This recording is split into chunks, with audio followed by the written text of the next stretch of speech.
Qu'est-ce que ça veut dire que la création du monde, elle n'a rien changé chez Dieu? Qu'est-ce que ça veut dire que avant la création et après la création, par rapport à Dieu, c'est la même chose? Donc maintenant, on va voir qu'est-ce que ça a comme conséquence sur le fonctionnement des personnalités humaines.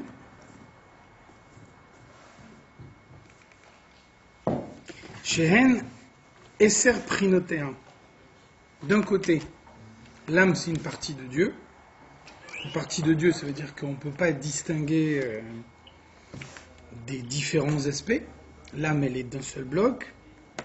Et d'un autre côté, on nous dit, l'âme, elle a en elle 10 forces. Chokhma, Bina, Vedarat, Vechulu.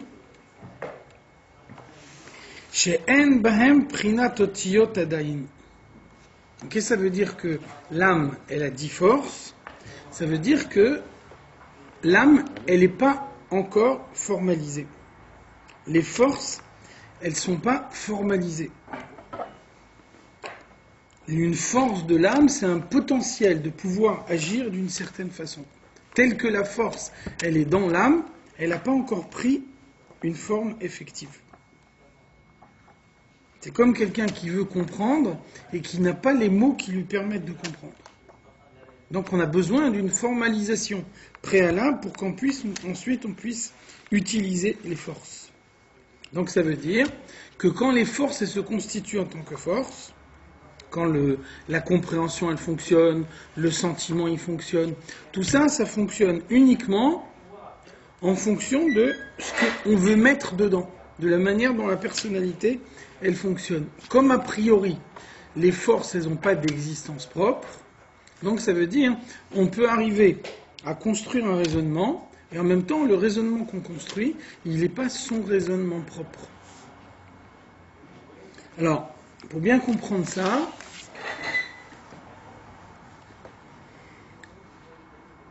ce qu'on explique toujours dans la Chassidoute, c'est la différence entre la personnalité d'un ange et la personnalité d'un homme.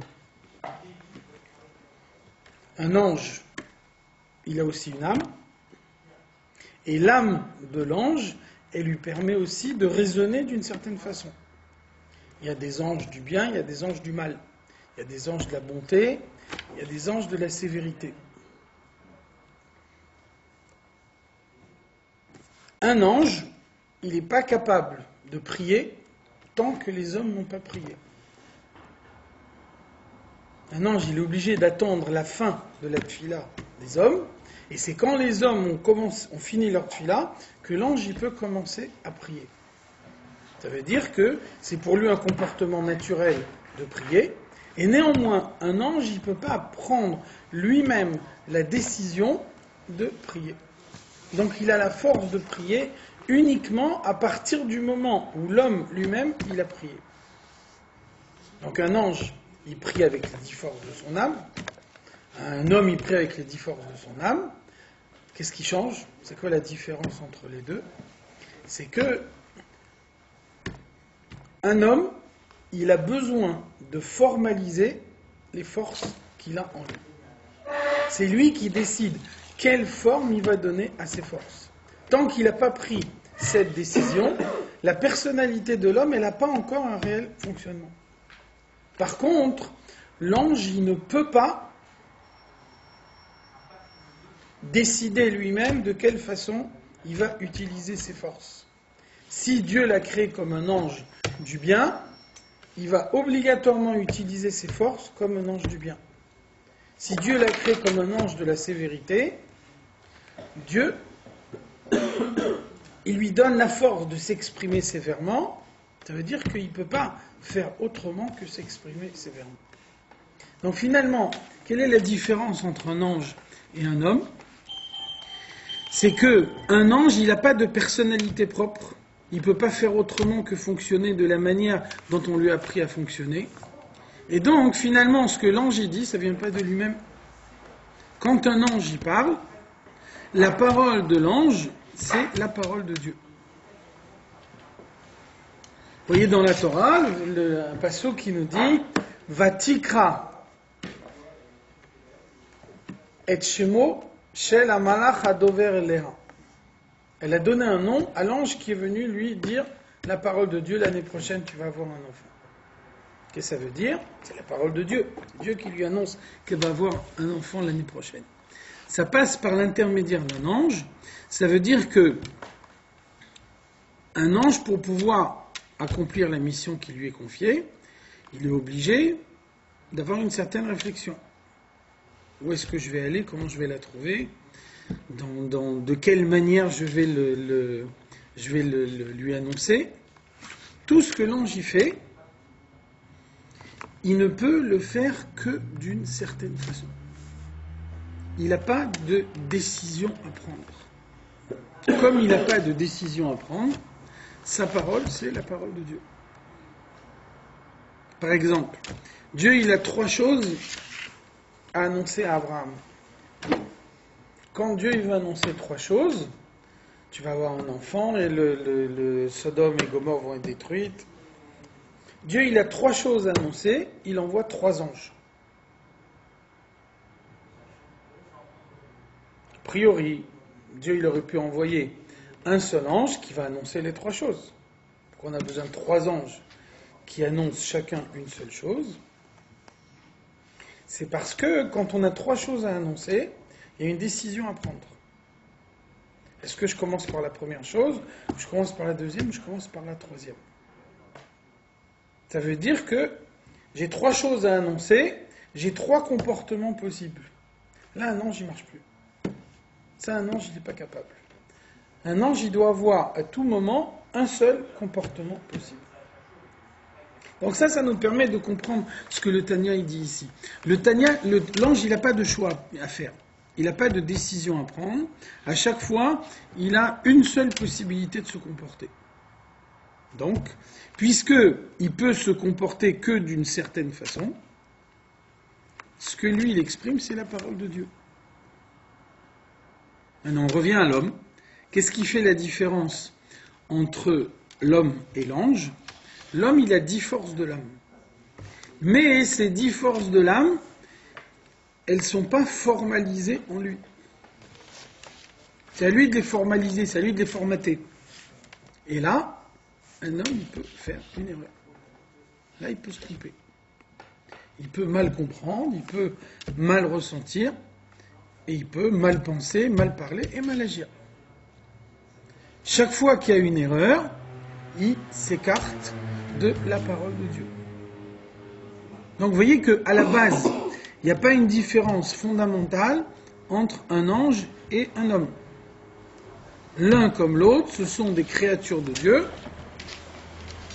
et leur existence, c'est l'existence de Dieu. La création, elle n'a rien changé chez Dieu, de même qu'avant la création, il n'y avait que Dieu qui existait, après la création, il n'y a que Dieu qui existe. Donc ça veut dire, a priori, même après la création, quelqu'un qui s'exprime, il peut s'exprimer que par la force que Dieu y met en lui. Qu'est-ce qui fait la différence ici entre l'ange et l'homme? C'est que l'ange a aucune latitude. Il ne peut pas s'écarter. Donc, comme il ne peut pas s'écarter, quand il va parler, sa parole, ce sera nécessairement la parole de Dieu. Pas par son mérite personnel, parce qu'il ne peut pas faire autrement. Il n'a pas de libre arbitre. Il n'a pas de libre arbitre, il n'a pas la possibilité d'accomplir sa mission autrement que de la façon qui lui a été fixée. Il n'a pas de... C'est même pas une question de libre arbitre, c'est une question qu'il n'a pas le choix. Il n'y a pas le libre arbitre, ça veut dire j'ai 2 chemins devant moi, est-ce que je prends le premier ou je prends le deuxième? L'ange, il a toujours un seul chemin devant lui. Il n'a jamais 2 chemins devant lui. C'est pas possible, ça n'existe pas. Donc, vous voyez qu'il n'y a pas une différence fondamentale entre l'homme et l'ange. La différence, c'est que l'homme, il a 2 chemins. L'homme, il a le choix. Dès l'instant où il y a 2 possibilités, il y a une possibilité d'erreur. Donc, une possibilité d'erreur, ça veut dire si je fais le bon choix, la parole qui sort de ma bouche, c'est la parole de Dieu. Si je ne fais pas le bon choix, alors à ce moment-là, je n'exprime plus la parole de Dieu. Alors c'est là que la question se pose. Quand un homme prononce une parole qui n'est pas la parole de Dieu, est-ce qu'on peut dire qu'à ce moment-là, il s'est séparé de Dieu? Il y a une existence dans le monde qui n'est plus l'existence de Dieu.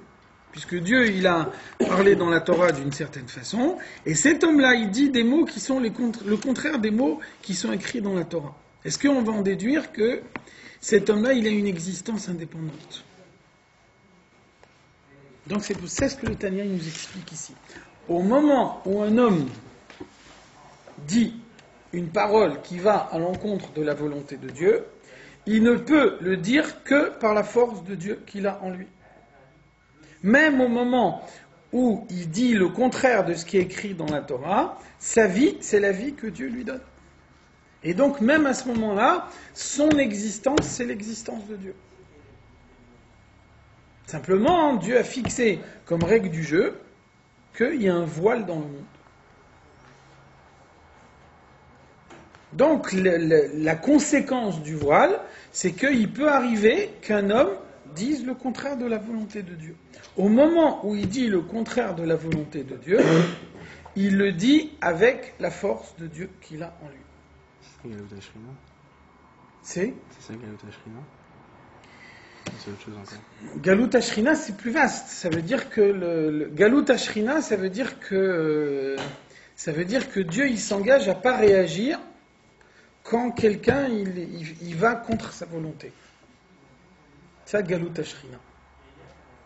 Galut Ashrina, on pourrait imaginer que un homme il fait une avéra, il y a une réaction immédiate. La punition elle est immédiate. Donc on voit bien que si un homme il fait une avéra et qu'il est puni immédiatement, on lui supprime le libre arbitre pour les fois suivantes. Donc pour pouvoir respecter le libre arbitre, Dieu il n'intervient pas. Dieu il se met dans une situation voulue, une situation choisie par lui de non-intervention. Donc un homme il va contre la volonté de Dieu, il ne se passe rien. Ça, c'est Galut Ashrina.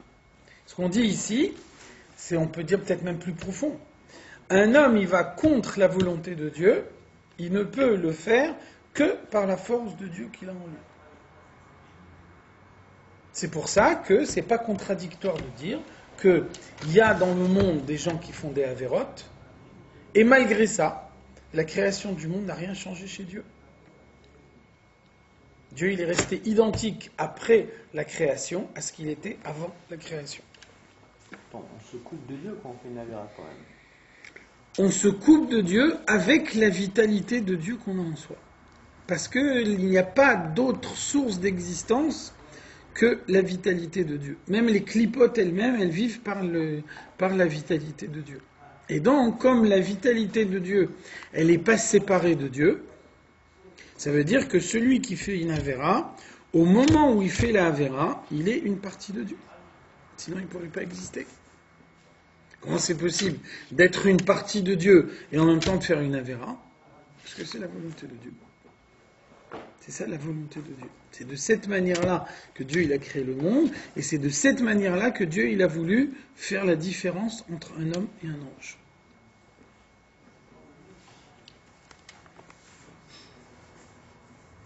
Donc, qu'est-ce que ça a comme conséquence? Ça a comme conséquence que le principe général, c'est que l'élévation qu'on peut recevoir, elle est toujours à la mesure de la descente. Un ange, il n'a pas de descente possible. Un ange, il peut que faire la volonté de Dieu.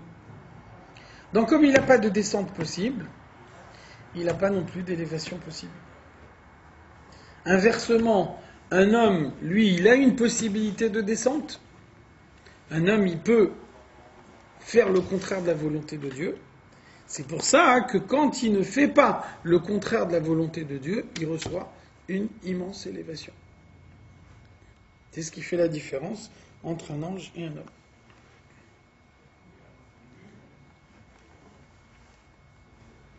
Chez Enben Prinat Otiyot, ça veut dire qu'un homme, il a en lui des pensées qui n'ont pas encore de mots.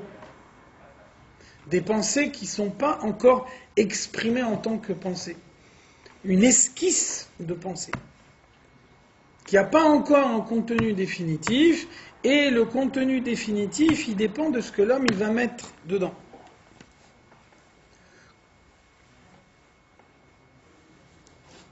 Il y a une expression dans le Zohar.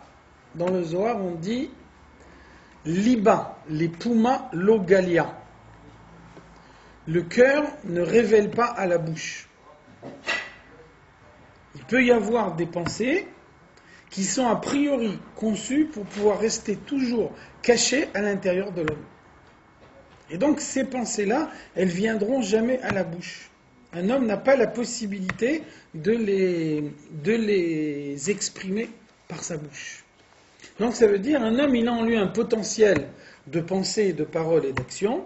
Ce potentiel tel qu'il est chez lui, de compréhension et de sentiment, ce potentiel tel qu'il est chez lui, il n'est pas encore formalisé. Il n'est pas encore rentré dans les mots. Donc un homme, il peut faire ce qu'il veut avec. Il peut décider lui-même quelle forme définitive ça prendra.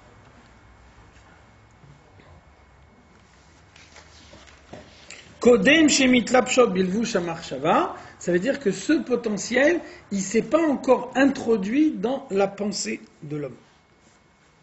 Moshe Katuv perikra vechafale barichut, on a déjà parlé dans les chapitres 20 et 21. Donc Moshe Katuv bemakom acher, gamken bemakom acher, on trouve par ailleurs mashal gashmi leze, un exemple matériel qui va nous permettre de concrétiser cette idée-là. Alors, un exemple simple, avant d'en venir à l'exemple du Tanya. Un enfant en gestation, il étudie la totalité de la Torah. Ensuite, au moment de la naissance, on lui fait oublier tout ce qu'il a appris. En fait, on dit dans la Chassidoute qu'il n'oublie pas immédiatement au moment de la naissance, il oublie progressivement. Et il a totalement oublié à partir du moment où il sait parler couramment. C'est la raison, d'après la Torah, pour laquelle un enfant, il n'apprend pas à parler de but en blanc. On peut imaginer qu'un enfant, il ne parle pas du tout, puis un jour, il se réveille en parlant. On voit que la parole, elle est progressive. Pourquoi la parole, elle est progressive ? C'est parce que les différentes étapes de constitution de la parole, elles sont liées avec des étapes d'oubli de la Torah qu'il a en lui. Donc plus il formalise sa parole, et plus il oublie la Torah qu'il a en lui. Jusqu'au moment où il arrive à parler couramment, et quand il a parlé couramment, il oublie qu'avant il connaissait toute la Torah. D'où la question, à quoi ça sert d'étudier toute la Torah pour ensuite l'oublier ? Quand on est obligé de passer 9 mois à étudier la Torah dans tous les détails, pour arriver ensuite à un stade, on a complètement oublié tout ce qu'on a étudié. Alors l'explication, c'est que si on n'étudiait pas la Torah pendant la gestation, et qu'on commençait à étudier la Torah après la naissance, au moment où on arrive déjà à parler couramment, à ce moment-là, la Torah, elle serait totalement inaccessible. Il y a une telle distance entre l'intellect de l'homme et la Torah, qu'un homme n'a pas la possibilité de comprendre la Torah par lui-même. Par contre, lorsqu'on étudie déjà la Torah avant, et qu'ensuite on la révise, alors à ce moment-là, on a la possibilité d'accéder à une compréhension qu'on n'aurait pas pu avoir autrement. Alors vous voyez toute la difficulté que ça peut poser, parce que quand on a étudié quelque chose, et puis on l'a oublié. On n'a pas exactement le souvenir de quelque chose, on peut quand même se rappeler vaguement de quelque chose. Si par contre, on a oublié complètement quelque chose, comment est-ce qu'on peut dire que quelque chose que j'ai su et qu'ensuite j'ai totalement oublié, ça me permet par la suite de retrouver cette chose-là? Alors l'explication, c'est ce qu'on dit ici. Qu'est-ce que ça veut dire oublier ? Oublier, ça veut dire passer du stade formalisé au stade non formalisé. Étudier la Torah pendant la gestation, c'est introduire la Torah en soi. Ensuite, l'oublier, ça veut dire faire en sorte que la Torah, elle est en moi, mais elle n'est pas exprimée par des mots. Donc, on me demande d'étudier la Torah.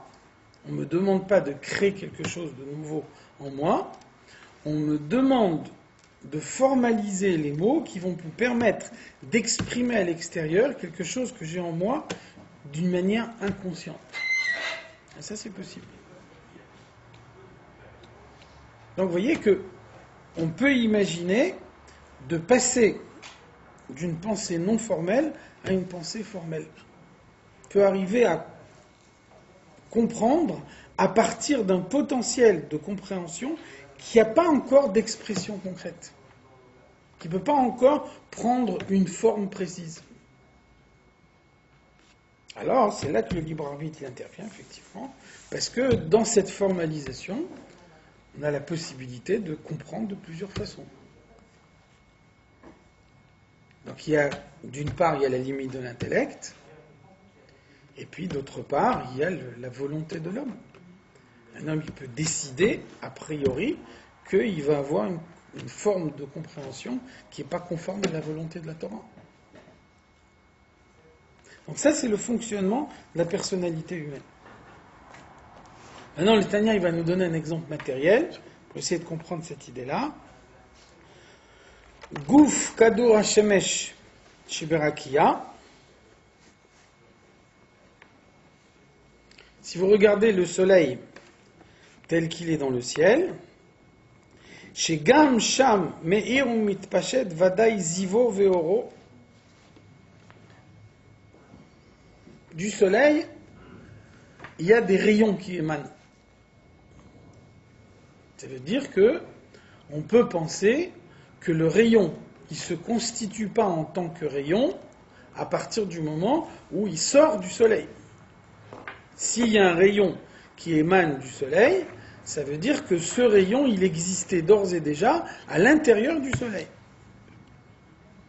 Le soleil, il peut faire sortir que quelque chose qu'il a en lui. Donc, dans un premier temps, le rayon, il est à l'intérieur du soleil, et puis après, dans un second temps, le rayon, il sort du soleil pour aller éclairer la terre.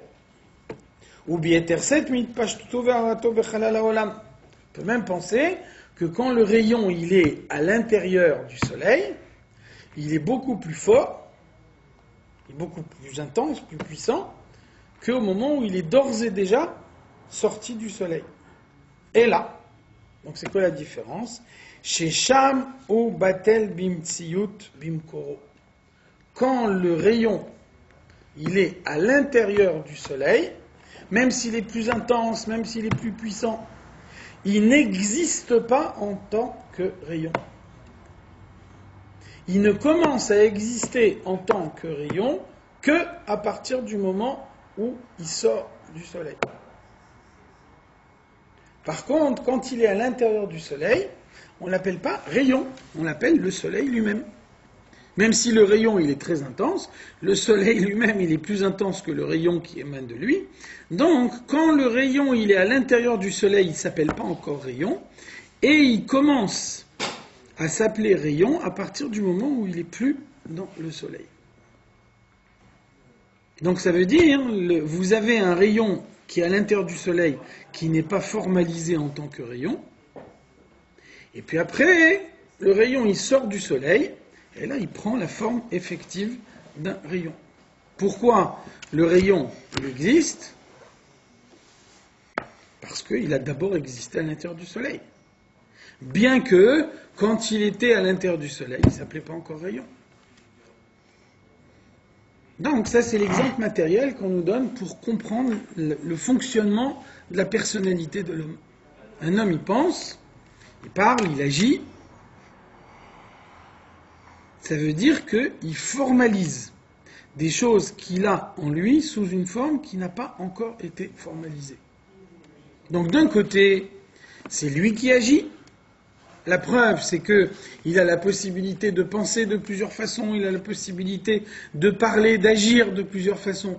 Et en même temps, au moment où il parle, où il pense, où il agit, il ne fait rien de nouveau. Il fait que exprimer le potentiel qu'il a en lui. Ce potentiel, c'est Dieu qui l'a placé en lui. Et ce potentiel, il est une partie de Dieu, y compris quand il est utilisé contre la volonté de Dieu. Ça veut dire que l'homme n'a pas d'existence personnelle. Un homme, il existe que par l'existence de Dieu. Il n'a pas d'existence indépendante. On aurait pu dire qu'un homme, il a une existence indépendante si on pouvait dire que Dieu y place un potentiel dans l'homme, et à partir du moment où Dieu il a placé le potentiel dans l'homme, ce potentiel, il se coupe de Dieu. Là, à ce moment-là, l'homme, il aurait une existence indépendante. Un enfant, il est dans le ventre de sa mère, il n'a pas d'existence indépendante. La Gemara nous dit, il se nourrit uniquement de ce que se nourrit sa mère. Donc, prend référence sur la manière dont il se nourrit pour dire qu'il n'a pas d'existence indépendante. L'enfant, il naît, il sort du ventre de sa mère, à partir de ce moment-là, la mère et l'enfant, ça devient deux existences indépendantes. On voit bien comment l'enfant, il est capable maintenant de vivre indépendamment de sa mère. Là, il y a bien deux existences indépendantes. La mère et l'enfant, c'est deux existences indépendantes. Chez un homme, on ne trouvera jamais l'équivalent. Un homme, il ne peut jamais se détacher du potentiel de Dieu qu'il a en lui. Donc, à aucun moment, il a une existence indépendante.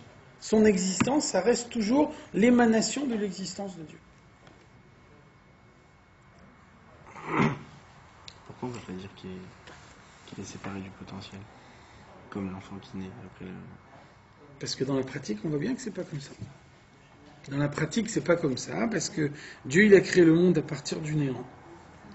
Et la création à partir du néant, ce qu'on a vu la dernière fois, elle appelle une intervention permanente du Créateur. La création à partir du néant, ça n'est pas une création définitive. La création à partir du néant, c'est aller contre nature. Le néant, il est fait pour rester néant. Donc ça veut dire, tant qu'il y a une action permanente de la part de Dieu pour sortir l'existence du néant, là l'existence, elle existe. Si on pouvait imaginer dans le scénario qu'à un moment, Dieu il arrête de faire sortir l'existence du néant, alors le néant il retourne à ce qui est son existence véritable, c'est-à-dire le néant. Et pourquoi Dieu il a fait un système comme ça? Il aurait pu faire autrement, parce qu'il n'y a rien d'impossible pour lui. Et s'il avait fait autrement, tu aurais dit pourquoi il n'a pas fait comme ça, évidemment. Mais ça veut dire, le but de la création du monde, c'est de montrer que le monde, il a seulement une apparence d'indépendance. Pourquoi Dieu il crée le monde? Dieu il ne crée pas le monde pour créer quelque chose d'indépendant de lui. Dieu il crée le monde pour ajouter un plus dans la création, pour montrer que les anges ils servent Dieu parce qu'ils ne peuvent pas faire autrement. Il y a un seul chemin devant eux toujours. Donc d'un côté, quand tu as un seul chemin, tu es sûr de ne pas te tromper. D'un autre côté, il n'y a aucun mérite.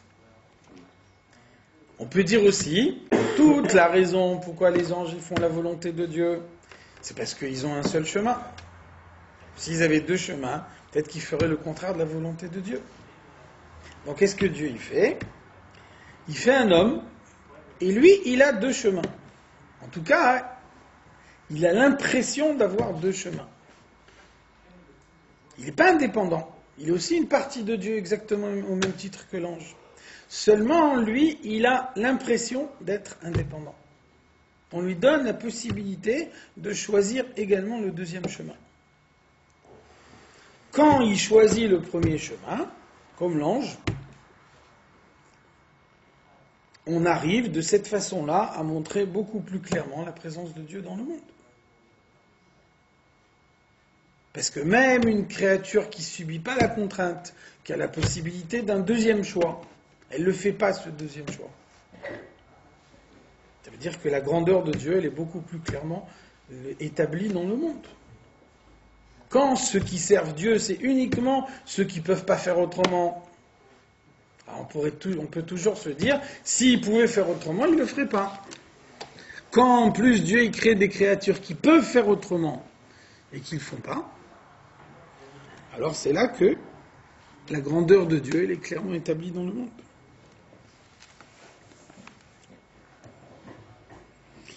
וככה ממש דרך משל וביטול העולם ומלואו במציאות לגבי מקורו שהוא אור אינסוף ברוך הוא, כמו שכתוב שם באריכות. Donc l'image qu'on vient de voir, ça nous permet de comprendre de quelle manière le monde il a été créé. De la même façon que le rayon il commence à exister en tant que rayon à partir du moment où il sort du soleil. Et pourtant, ce rayon à l'extérieur du soleil, il n'est pas différent de ce qu'il était à l'intérieur du soleil. Peut-être même on peut dire, à l'extérieur du soleil, son intensité elle est réduite par rapport à ce qu'il était à l'intérieur du soleil. Et quand il était à l'intérieur du soleil, on ne l'appelait pas rayon, mais on l'appelait le soleil lui-même. Alors ce qui est valable pour le soleil, c'est valable pour toute la création en général. Tout le monde, il existe de telle façon qu'il est uniquement une émanation de l'existence de Dieu. Donc il n'y a que Dieu qui existe réellement. Quand on dit Hachem Echad, ça ne veut pas dire Dieu il est un, il n'y en a pas deux. Hachem Echad, ça veut dire il n'y a que Dieu qui existe. Tout ce qui existe en dehors de Dieu, c'est une émanation de Dieu, donc Dieu lui-même. Donc il n'y a que Dieu qui existe. L'exemple du rayon, c'est plus sur la notion de création de l'ange que de la création de l'homme. Il n'y a qu'une trajectoire, il n'y a qu'un chemin. Le rayon, il n'a pas de Alors justement, ce n'est pas une différence fondamentale. La différence, elle est dans la perception de l'homme et dans la perception de l'ange. L'ange, il n'a pas le choix. Pour lui, c'est clair, il y a un seul chemin, il n'y a pas la possibilité de s'écarter ni à droite ni à gauche. Un homme, il a l'impression d'avoir une existence indépendante.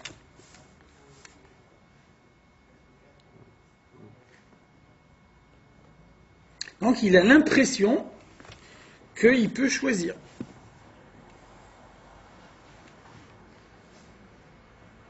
C'est uniquement une impression, parce que quand il fait la volonté de Dieu, il le fait par la force de Dieu qu'il a en lui. Quand il va contre la volonté de Dieu, il le fait aussi par la force de Dieu qu'il a en lui. Mais il ne ressent pas de pression, il ne ressent pas de contrainte. Donc au moment où il prend sa décision, il a l'impression de prendre sa décision en toute indépendance. C'est ce qui fait la différence entre lui et l'ange. Mais ce n'est pas une différence fondamentale. Comme l'ange, il n'existe que en tant qu'émanation de Dieu, l'homme aussi, il existe que en tant qu'émanation de Dieu. Donc il n'y a rien qui est extérieur à Dieu. Même les forces du mal, elles font partie de Dieu. Elles fonctionnent de la manière dont Dieu leur a demandé de fonctionner. Elles n'ont pas d'existence indépendante.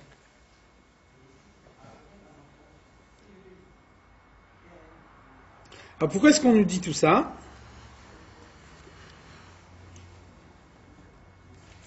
Donc je vous rappelle ce qu'on a dit au début du chapitre. Il y a des moments où un homme il se sent mal dans sa peau. Et donc on peut penser qu'on est le mal dans sa peau, ça veut dire qu'on passe un moment difficile. Donc le Tanya il nous dit c'est le contraire. C'est un moment favorable. Le fait qu'on se sent mal dans sa peau, ça veut dire qu'on doit essayer de réfléchir un peu plus. Et si on réfléchit, la réflexion, elle peut conduire un homme beaucoup plus haut qu'à un moment où il pense que tout va bien. Et donc, il n'a pas tellement envie de rechercher à changer son comportement. Donc finalement, le fait qu'il sent qu'il y a quelque chose qui ne va pas dans son comportement, c'est peut-être un message que Dieu lui envoie d'en haut pour lui dire « assis-toi et réfléchis ». Et la réflexion, elle va te donner le moyen de t'élever beaucoup plus que ce que tu as pu faire jusqu'à maintenant. Et donc, on a dit au début du chapitre, si on raisonne de cette façon-là, quand quelqu'un il a un moment difficile, il doit être joyeux. Il doit se réjouir parce qu'il doit se dire, voilà, Dieu me donne la possibilité de monter. Quand tout va bien, ça veut dire que je plafonne. Quand il y a un moment où je sens que ça va pas, ça veut dire que Dieu il m'ouvre une porte pour monter. Donc c'est pour ça qu'on a expliqué tout ça, tout ce qu'on vient de dire, c'est le thème de réflexion que le Tanya il suggère à l'homme qui est dans cette situation-là. Et donc maintenant on nous dit si on essaye de réfléchir profondément à tout ce qui vient d'être dit, Yismach libo. Là on va être vraiment joyeux. Vetagel nafsho, on va avoir une joie du cœur, on va avoir une joie de l'esprit, une joie du sentiment, une joie de l'intellect. Av gilad veranen, une énorme joie. Bechol lev nefesh umeod, de tout son cœur, de tout son esprit, par tous ses moyens. Be'emunazu kirabahi, parce que tout ce qu'on vient de dire, ça permet de comprendre Kihi kirvat elokim mamash. Un homme, dans tout ce qu'il fait, il est en permanence à proximité de Dieu. Il n'y a rien dans le monde qui est extérieur à Dieu. Tout ce qui se passe dans le monde, ça vient de Dieu. Et donc, je me trouve en permanence avec Dieu, qui est l'existence véritable du monde. Même quand j'ai l'impression de passer un moment difficile, dans ce moment difficile, il y a Dieu qui est à côté de moi. Donc quand je pense qu'à n'importe quel moment, même quand c'est dur, j'ai Dieu qui est à mes côtés, donc ça c'est une raison de se réjouir. Veze kol adam, ça c'est tout le but de l'existence d'un homme. Vetachlit briato, ça c'est le but de sa création. Ou briat kol haolamot elyonim vetartonim, c'est pour ça que Dieu a créé les stades les plus élevés de la création jusqu'à ce monde le plus inférieur, liotlo dirazu vetartonim, de façon à ce que le monde matériel puisse devenir un endroit dans lequel Dieu réside.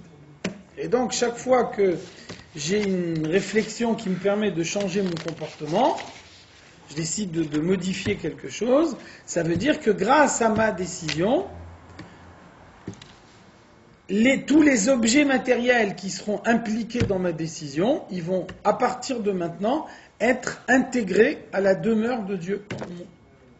Quand je sais que cette demeure de Dieu, c'est tout le but de la création, et que Dieu, il m'envoie un moment difficile pour que je puisse avoir une réaction qui va me permettre de faire rentrer un peu plus la présence de Dieu dans les objets matériels, ça veut dire que Dieu, il a créé le monde pour que ce monde y soit sa demeure, et ça veut dire qu'en m'envoyant cette réflexion-là, Dieu, il me donne la possibilité d'avoir une participation accrue à faire en sorte que ce monde soit sa demeure. Donc il faut que je me réjouisse. Vous voyez que présenté de cette façon-là, je peux que être joyeux. Moshe Katou Lekam Be'arichut, donc on va revenir longuement dans les chapitres suivants sur la définition de la demeure de Dieu. Qu'est-ce que ça veut dire que chaque objet du monde c'est une demeure de Dieu? Ça veut dire comment est-ce que on peut avoir un monde qui a été conçu pour voiler Dieu. La règle de la création du monde, c'est le voile de Dieu au sein de la création, et quand même, le monde, c'est la demeure de Dieu. Même si on va dire, c'est quand Mashiach viendra, que le monde se révélera effectivement en tant que demeure de Dieu, malgré tout, d'ores et déjà maintenant, on doit faire en sorte que le monde soit une demeure pour Dieu, même si Dieu, il est voilé dans le monde. Donc, qu'est-ce que ça veut dire? Donc, on va expliquer ça longuement dans les chapitres suivants. L'idée est telle qu'on la présente dans la Chassidoute, c'est que quand vous rentrez dans la maison de quelqu'un que vous ne connaissez pas, uniquement en voyant sa maison, vous avez déjà toute une série d'indications sur sa personnalité. Quelqu'un que vous ne connaissez pas et quelqu'un qui n'est pas présent dans sa maison actuellement. Donc il y a des maisons qui sont bien ordonnées, d'autres qui sont désordonnées, il y a des maisons où telle chose elle est de telle façon, telle chose elle est de telle autre façon. Donc vous voyez que vous ne connaissez pas du tout une personne et vous ne la voyez pas, elle n'est pas devant vos yeux. Lorsque vous regardez sa maison, vous avez déjà toute une série d'indications sur la personnalité de cette personne-là. Donc c'est ça, dira batartonim. Dira batartonim, ça veut dire, même si la règle générale du monde, c'est que Dieu, il se voile dans le monde, chaque objet matériel, il peut porter l'empreinte de Dieu. Même dans un monde qui est conçu comme un voile, on peut regarder un objet matériel comme une preuve de la présence de Dieu. Un moyen de voir la présence de Dieu dans le monde. Ça dira batartonim. Veine, kama gdola simchat ediot ushfal anashim. On peut imaginer à quel point est grande la joie d'un homme très simple, un homme très très humble. Bitkarvuto le melech basar vadam. Si cet homme très très simple, il se trouverait à proximité du roi, d'un roi en chair et en os, amitarsen veda ito imo bebeto. Lorsque le roi décide de venir habiter dans sa maison. Le roi, il vient en visite dans une ville, et puis il y a un homme très très simple qui habite dans cette ville, et quand le roi arrive dans la ville, il dit, tout le temps que je séjourne dans cette ville, je décide d'habiter dans la maison de cet homme-là. C'est clair que cet homme-là, il va éprouver une joie immense. Et kalvachomer le enketz, les kirvat vedirat melech malcha melachim akadosh baruch hu, à plus forte raison que un homme il doit être joyeux en se disant ma maison c'est la maison de Dieu. Dieu il habite chez moi. Comme le roi qui vient habiter chez cet homme simple, de la même façon, Dieu il habite chez moi. Si j'arrive à faire en sorte que tous les objets matériels de ma maison ils soient consacrés au service de Dieu, ça veut dire que ma maison, elle devient la maison de Dieu. Donc, je suis proche de Dieu en permanence. Donc si déjà la proximité d'un roi en chair et en os, elle provoque une telle joie, à plus forte raison que la proximité de Dieu, le fait de savoir que Dieu il habite chez moi, que tous les objets matériels que j'ai chez moi, c'est des objets qui appartiennent à Dieu, on comprend la joie qu'on peut éprouver par ce type de réflexion. Qui dit, d'un côté, le verset il nous dit Mihuze asher arev libo la geshet elai neum Hashem. Qui sait qui peut dire qu'il va être proche de moi, parole de Dieu. Donc d'un côté, on a un verset de la Torah qui nous dit est-ce que vous croyez que vous pouvez être proche de moi? Et d'un autre côté, la Torah elle vient nous dire si tu fais en sorte que Dieu réside chez toi à la maison, si tu fais en sorte que chaque objet matériel qui se trouve dans ta maison, il porte l'empreinte de Dieu, alors effectivement, Dieu, il réside chez toi. Donc c'est ça ce que ça veut dire le fait que dans certaines circonstances, dans certains événements, on est conduit à avoir une certaine réflexion. Cette réflexion-là, c'est je peux utiliser l'événement que je suis en train de vivre pour essayer de faire en sorte que ma proximité de Dieu soit accrue. De cette façon-là, l'objet matériel, chaque objet matériel qui se trouve chez moi à la maison, il devient un keli, devient un instrument de la présence de Dieu.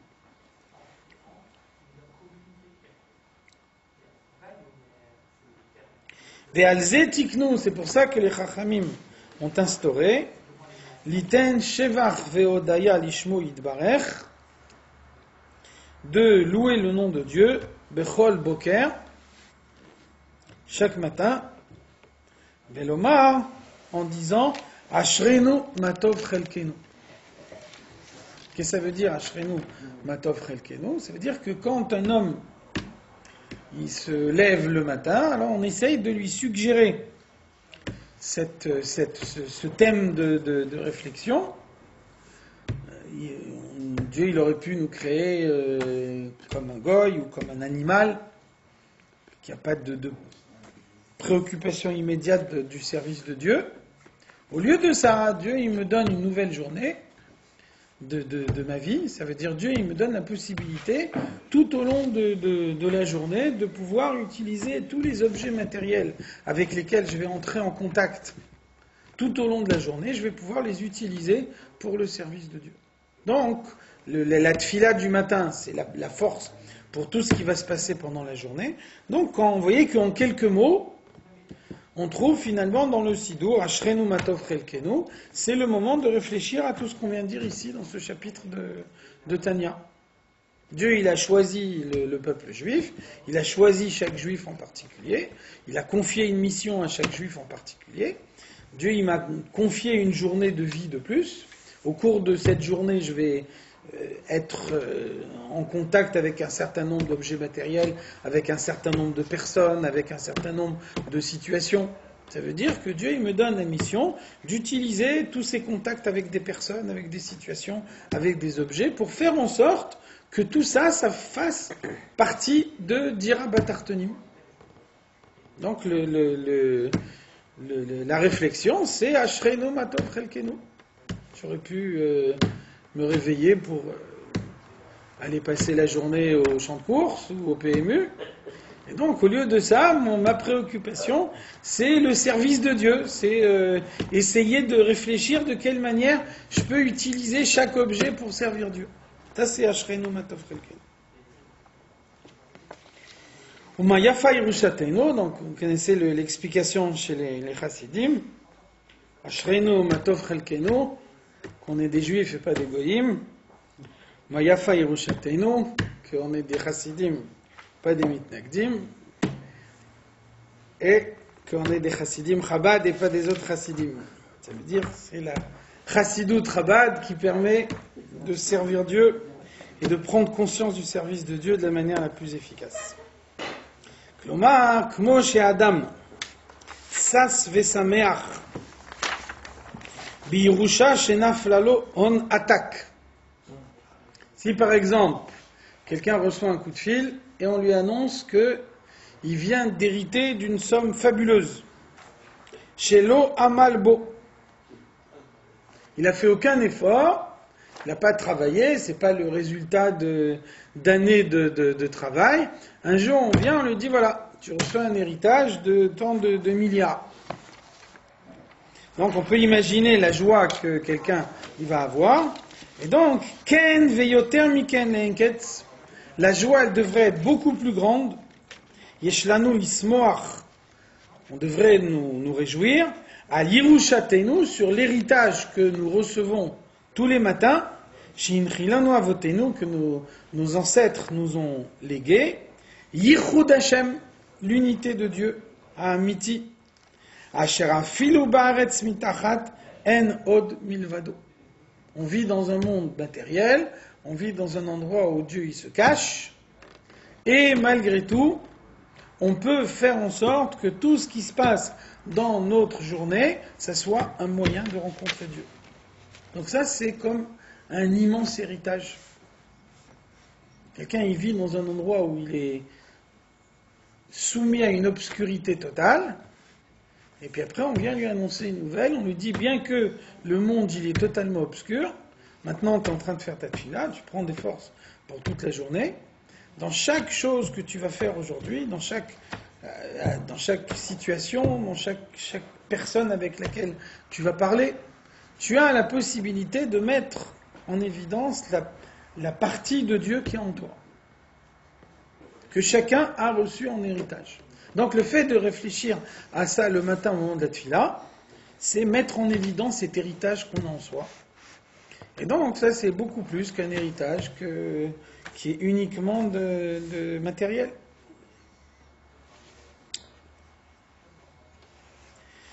Vezui dirato batartonim, c'est ça ce que ça veut dire, dira batartonim. Dira batartonim, ça veut dire faire en sorte que chaque objet matériel que Dieu a conçu pour le voiler soit transformé par l'homme pour faire apparaître la présence de Dieu d'une façon évidente dans cet objet matériel. Vous voyez bien que quand vous avez un sefer, un sidour à la main, Vous voyez bien que il y a eu un moment où le papier c'était un tronc d'arbre, et il y a eu un moment où l'encre elle était encore dans la fabrique, etc. Et au moment où vous prenez le sidour à la main, vous réfléchissez pas à tout ce qui s'est passé avant. Vous avez un sidour à la main, la seule chose à laquelle vous pensez, c'est que vous allez maintenant faire la tefila en disant les mots qui sont écrits dans ce sidour. Ça veut dire que vous oubliez le support matériel qu'il y a dans le sidour, et vous pensez uniquement à l'instrument du service de Dieu que le sidour il est devenu. Quand on veut faire la tefila, quand on a un sidour qui est posé devant soi, qu'on regarde les mots tels que ils sont dans le sidour, alors c'est plus facile de réveiller la kavana que si on prie par cœur. Même quelqu'un qui connaît la tefila par cœur, en ayant un sidour posé devant lui, il arrive à se concentrer beaucoup plus facilement que s'il répétait des mots par cœur. Donc ça veut dire, vous prenez un sidour pour pouvoir prier, vous oubliez tout le contexte matériel du sidour, et vous voyez uniquement dans ce sidour un moyen qui vous est donné maintenant de servir Dieu. Alors maintenant, imaginez ce sidour qui se répand sur le monde entier. Évidemment, à chaque fois, il y a une réflexion préalable qui est nécessaire, parce que le sidour, c'est un instrument objectif du service de Dieu. Vous voyez un sidour, vous savez exactement comment il faut l'utiliser pour le service de Dieu. Vous avez des situations de votre vie, d'autres objets matériels, certaines circonstances où c'est pas évident de quelle manière on peut les utiliser pour le service de Dieu. Donc ça demande une préparation, ça demande une réflexion accrue, ça demande d'étudier la Torah. Mais en tout état de cause, la certitude qu'on peut avoir, c'est que chaque chose qui existe dans le monde, chaque détail de la création, il y a une possibilité de l'introduire dans le service de Dieu. C'est écrit Lo bara akadosh baruch hu davar echad levatala beolamo.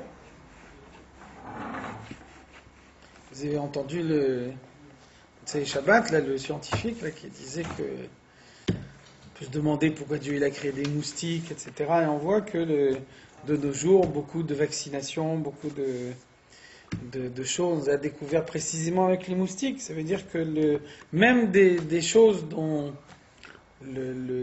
l'utilisation pour le service de Dieu n'est pas évidente, il y a une réflexion préalable qui est nécessaire. C'est pas toujours aussi évident pour un sidour. Par contre, ce qui est certain, c'est que il ne peut pas y avoir dans le monde quelque chose qui ne peut pas s'introduire dans le service de Dieu. Tout ce qui existe dans le monde, ça doit trouver sa place dans le service de Dieu. Quand on dit le Dieu, il a créé le monde pour être Dira Batartonim, on ne dit pas que certaines parties du monde, elles rentrent dans Dira Batartonim, alors que d'autres parties n'y rentrent pas. C'est la totalité du monde qui doit devenir Dira Batartonim. Donc évidemment, quand c'est un sidour, c'est facile. Quand c'est d'autres choses, c'est moins facile. Mais de toute façon, chaque chose doit pouvoir trouver sa place dans le service de Dieu. Donc ça, c'est la réflexion du matin. Ça, c'est la réflexion de Ashrenu Matov Chelkenu. Dieu m'a choisi. Dieu m'a donné un héritage. Il m'a donné une journée de vie de plus.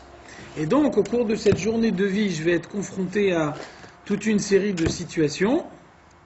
Je suis maintenant dans la tefila en train de prendre les forces nécessaires pour que, quand je serai devant cette situation, je vais trouver le moyen de faire en sorte d'intégrer cette situation à Dira Batartonim.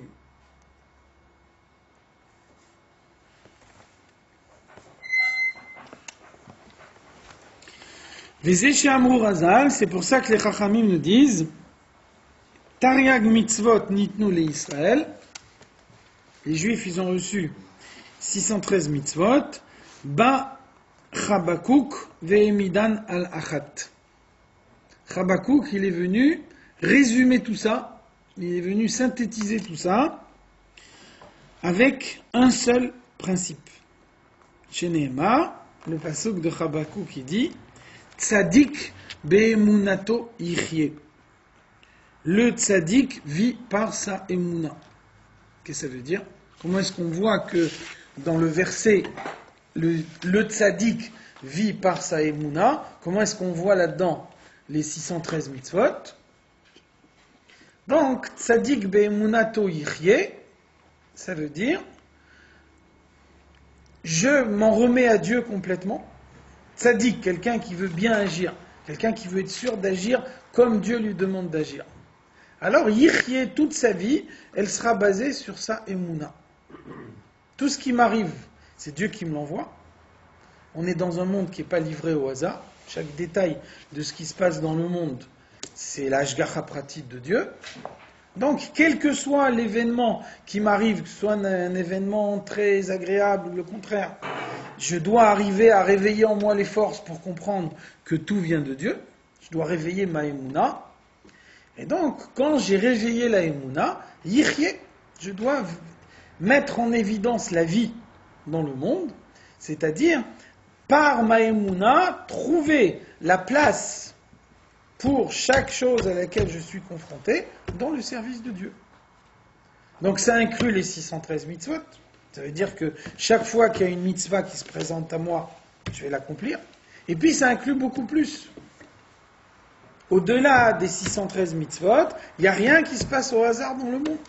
Donc si je me trouve dans tel endroit plutôt que dans tel autre, si je suis dans telle situation plutôt que dans telle autre, si c'est tel objet matériel qui est tombé dans ma main plutôt que tel autre, ça veut dire que je dois introduire tout ça dans Dira Batartonim.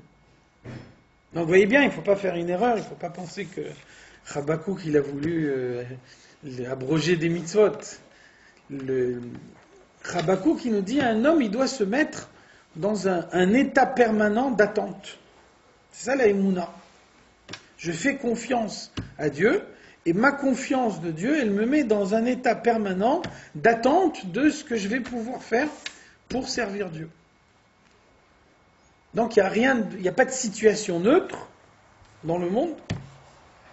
Chaque fois que j'arrive dans un certain endroit, chaque fois que je fais quelque chose, je dois avoir Emouna, que c'est pas par hasard que je me retrouve ici, que je dois arriver à utiliser cet objet ou cet endroit ou cette situation pour le service de Dieu. Donc le Habakouk qui nous dit de cette façon-là, on est sûr d'accomplir toutes les mitzvot. Avoir la Emouna qui fait que on est dans un état permanent d'attente. Quelle est la situation à laquelle Dieu me confronte? Et donc, qu'est-ce que je peux faire pour faire en sorte que cette situation, elle s'intègre dans le service de Dieu?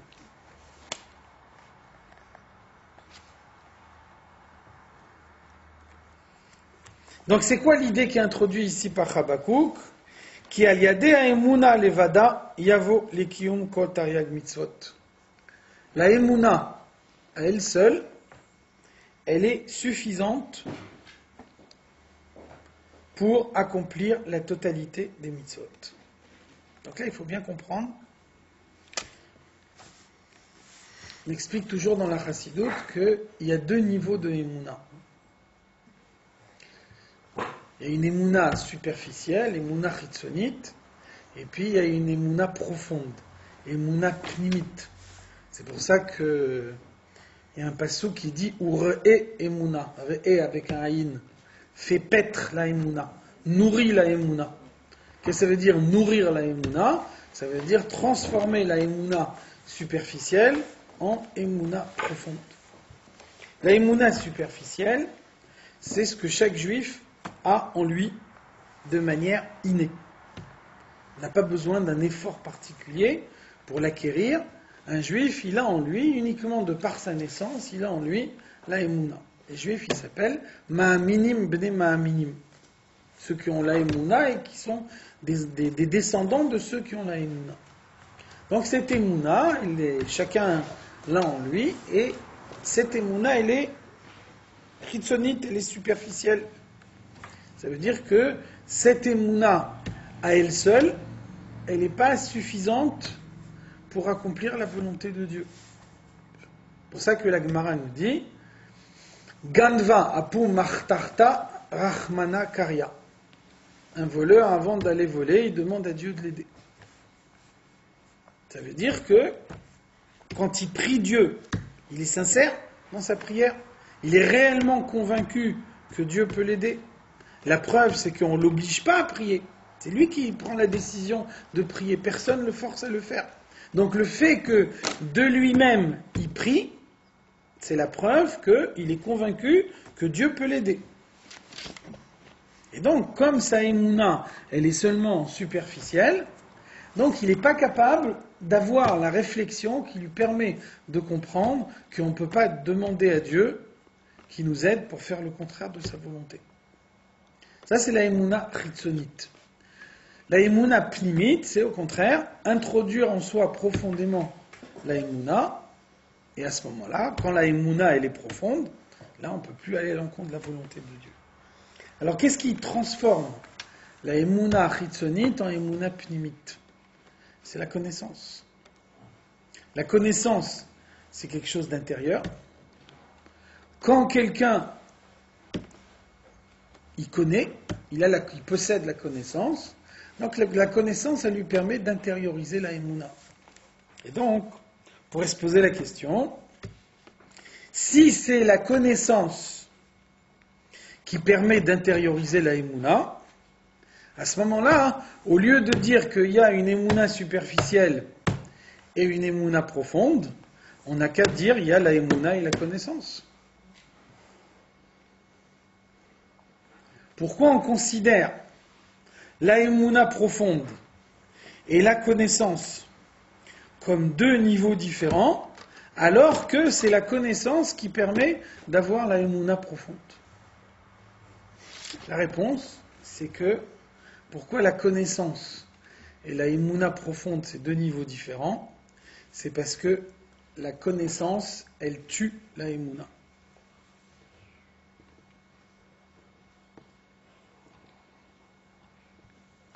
Plus on accumule des connaissances, et plus la émouna intègre, elle est difficile.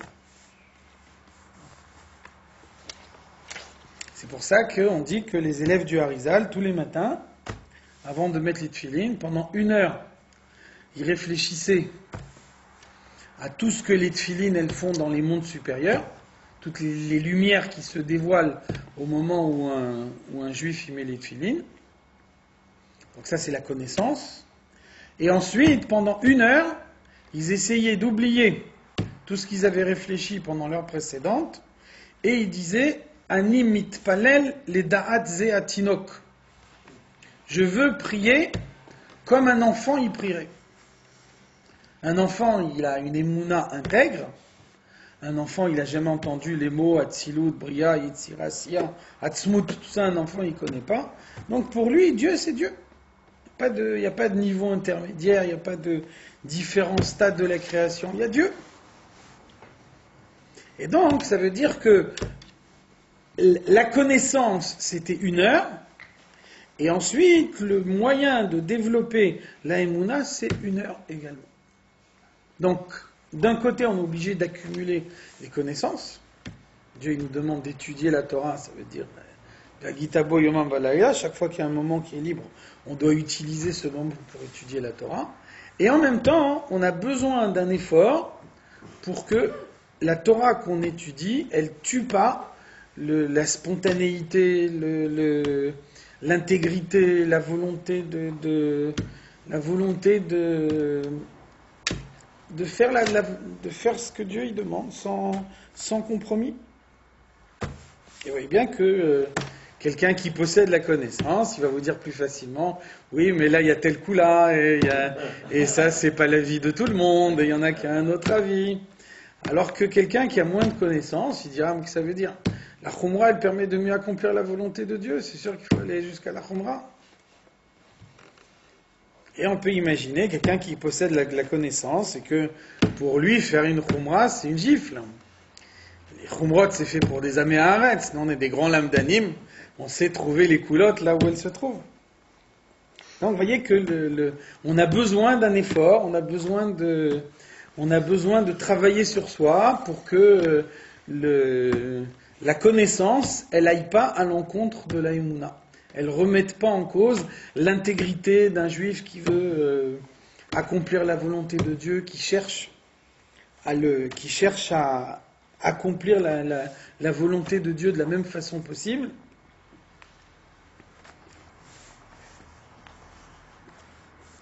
Il y a un exemple de l'Admour Hazaken. L'Admour Hazaken donne un exemple dans l'Ikouté Torah. Comment est-ce qu'on peut utiliser la connaissance pour mieux accomplir la volonté de Dieu. L'Admour Hazaken, il dit, il y a un roi qui a 2 maisons dans le jardin de son palais, et il appelle 2 serviteurs, et il leur dit, vous allez chauffer chacun une maison. De façon à ce que, quand on rentre dans la maison, qu'il fasse chaud. Et donc, le premier serviteur, il rentre dans la maison, il dit, bon, comment on chauffe la maison? On fait un feu. Il fait un feu au milieu de la maison, et il s'en va. Donc, la maison, elle prend feu, elle brûle. Il n'y a plus de maison du tout. Et le deuxième, il dit, comment on chauffe une maison? On fait un feu, mais si on fait un feu, il faut que la fumée, elle puisse s'évacuer, sinon... donc, il construit une cheminée, et c'est seulement quand il a construit la cheminée qu'il allume le feu. Donc, vous voyez que le premier, il s'en est tenu à la stricte volonté du roi. Le roi ne lui a pas demandé des chokhmot, il a dit chauffe la maison. Donc ça veut dire a priori, il est irréprochable, chauffe la maison. Le moyen de chauffer une maison, c'est d'allumer du feu, c'est ce qu'il a fait. Alors on voit que en s'en tenant à la stricte application de la halakha, on peut arriver au contraire de la volonté de Dieu. Et donc on peut imaginer que la connaissance, elle soit un moyen d'essayer de mieux accomplir la volonté de Dieu. Et donc pour ça, on a besoin de mettre en avant la émouna. La émouna, elle doit passer avant la connaissance. C'est uniquement la émouna qui permet que la connaissance, elle soit bien orientée.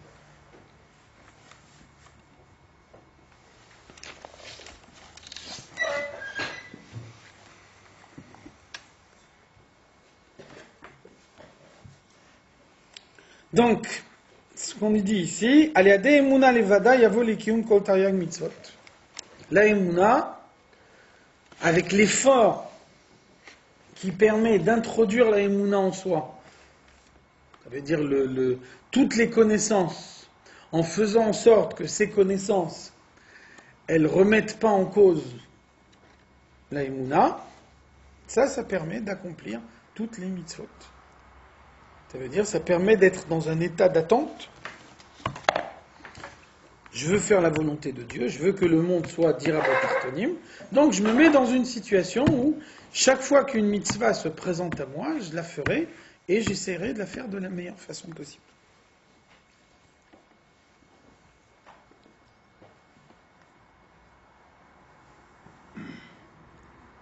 Dehainu, sheye libosas vesameach be'emuna bi'ichud Hashem. Quelqu'un qui a emuna que la véritable existence du monde, c'est l'existence de Dieu. Que tout ce qui existe autour de lui, il voit une chaise, une table. La chaise et la table n'existent que par la parole de Dieu qu'elles ont en elles. Si Dieu retirait sa parole de la chaise ou de la table, elle retournerait immédiatement au néant. Quand la parole de Dieu se trouve à l'intérieur de la chaise et de la table, elles ne sont pas séparées de Dieu. Un homme qui parle, au moment où il parle, sa parole, elle se sépare de lui. La parole de Dieu, elle ne se sépare pas de lui. Leolam Hashem dvarcha nitzav bashamayim. Donc je suis assis sur une chaise et je suis devant une table dans lesquelles il y a la parole de Dieu qui, au moment où elle se trouve dans la chaise et dans la table, sont encore une partie de Dieu. Donc ça veut dire que tout au long de la journée, je suis en compagnie de Dieu. Tous les objets qu'il y a autour de moi sont des émanations de Dieu.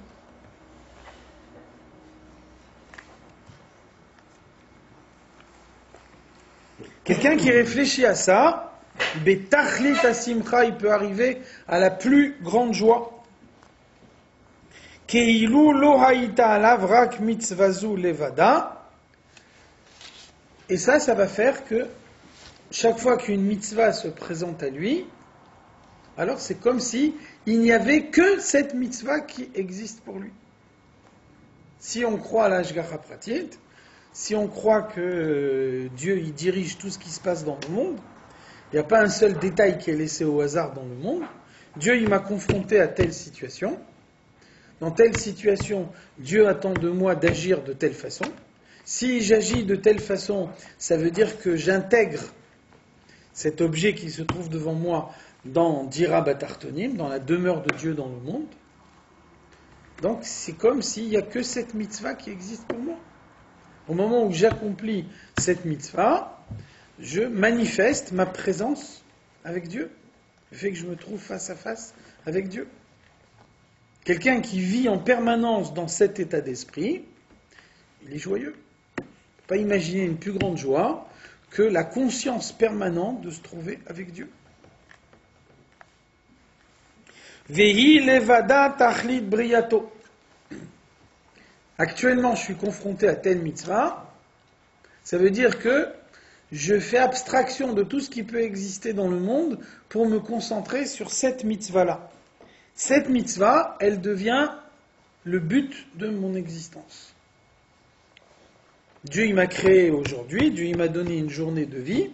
Pendant cette journée de vie que Dieu m'a donnée, il m'a confronté à telle situation dans laquelle il attend de ma part telle réponse. Ça veut dire que lorsque je fais effectivement ce que Dieu attend de moi, je remplis le but pour lequel j'ai été créé. Je peux imaginer que cette mitzvah-là qui se présente à moi à cet instant précis, c'est le but de ma création. C'est écrit dans Yom Yom, le Baal Shem Tov il dit un homme il peut vivre 70 ou 80 ans uniquement pour rendre service une fois à un juif. Ça veut dire rendre service une fois à un juif, c'est quelque chose qui va lui prendre quelques minutes. Ça veut dire que ces quelques minutes d'action qu'on attend de sa part, ça justifie 70 ou 80 ans de vie.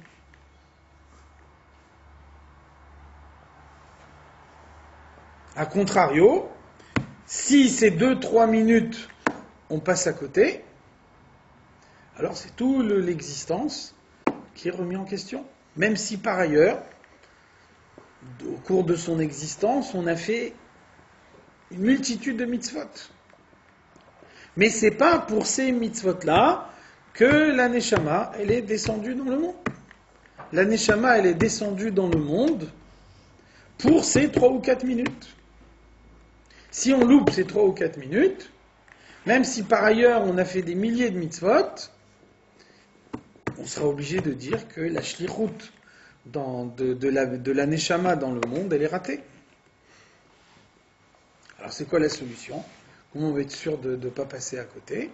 Tania nous dit, chaque fois qu'il y a une mitzvah qui se présente, on dit, c'est celle-là. Là on est sûr de ne pas louper.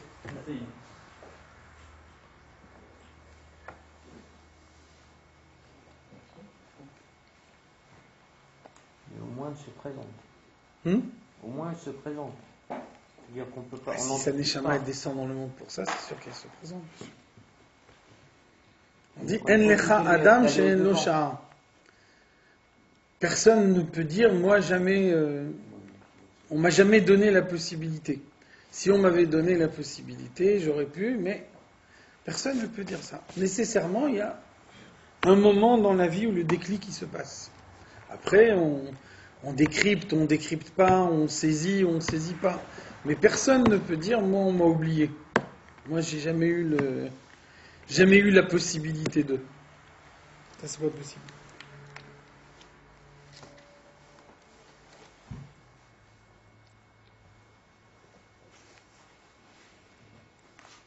Tachlit briato briat kol haolamot, donc ça, cette mitzvah-là, par laquelle sa neshama, elle reçoit l'élévation, c'est non seulement le but de la création de l'homme, mais c'est aussi le but de la création de tous les mondes.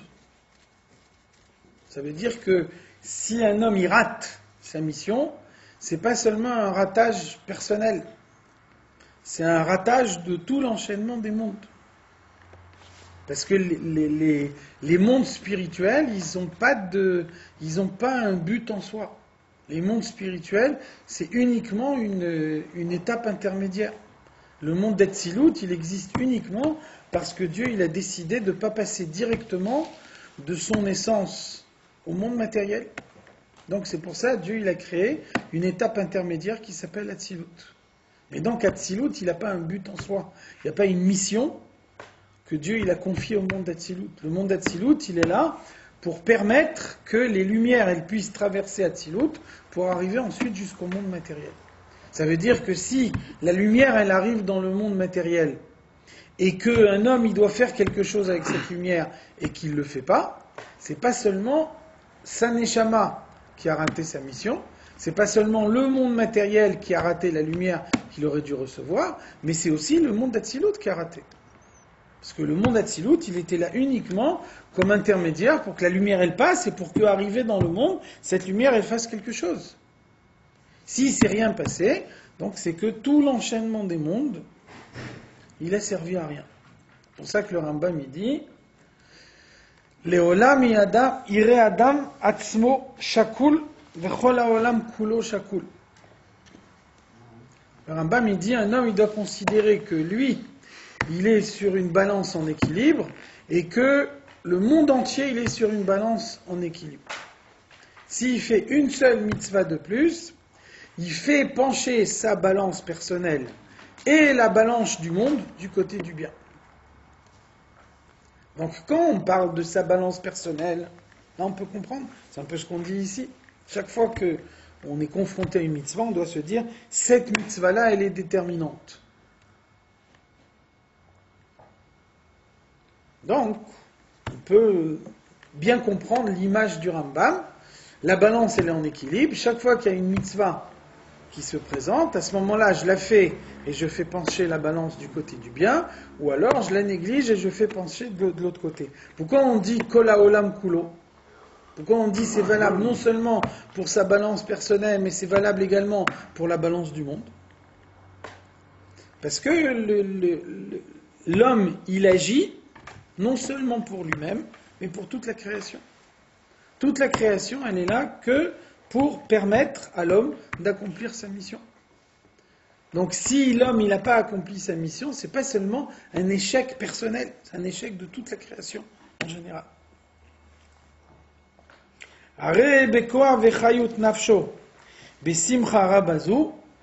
Donc quand un homme il réfléchit à tout ça et qu'il en conçoit une joie immense, titale nafsho lemala lemala.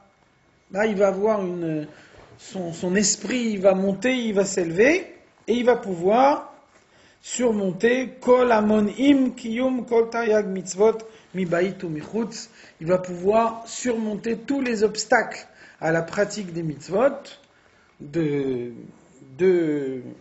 l'intérieur comme de l'extérieur. Ça veut dire la joie elle-même, elle devient le moteur de l'action. Un homme qui est joyeux, il est dans un état d'esprit où a priori il a plus de chances de réussir.